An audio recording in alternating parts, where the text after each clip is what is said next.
ஒரு குயில் ஜோடி இருந்தது. பெண் குயில் முட்டையிட வேண்டுமென நினைத்தது. ஆனால் குயிலுக்கு தனியாக கூடு கட்டும் பழக்கமில்லை. அதனால் ஆண் குயில் ஒரு கூடை தேட ஆரம்பித்தது. சிறிது நேரத்தில் ஒரு காகத்தின் கூடு கண்ணில் பட்டது. அந்த கூடில் காகங்கள் இருந்தன. ஆண் குயில் துணிச்சலுடன் காகத்துடன் சண்டையிட்டு ஆண் காகத்தை வெளியேற்றியது. இதன்பின் பெண் குயில் வந்து அந்த காக கூடில் தன் முட்டையை வைத்துவிட்டு பறந்து சென்றது. சில நாட்களில் காகம் தன் முட்டையையும் குயிலின் முட்டையையும் சேர்த்து காத்துக் கொண்டது. நேரம் சென்றதும் முட்டைகள் உடைந்து குஞ்சுகள் வெளியே வந்தன. காகக்கூடில் காக குஞ்சுகளுடன் சேர்ந்து ஒரு குயில் குஞ்சும் வந்தது. அந்த குஞ்சின் நிறம், வடிவம், குரல் எல்லாம் கொஞ்சம் வேறுபட்டிருந்ததால் காகத்துக்கு சந்தேகம் வந்தது. இது என் குஞ்சு அல்ல போல் இருக்கிறதே என்று எண்ணி அந்த குஞ்சை தன் அலகில் பிடித்து பார்ப்பதற்கு எடுத்தது.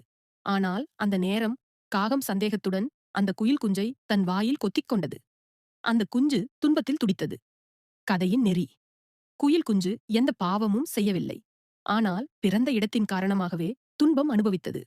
ஒருவரின் தவறால் நிர்பராதிகள் துன்பம் அனுபவிப்பது வாழ்க்கையின் சோகமான உண்மை.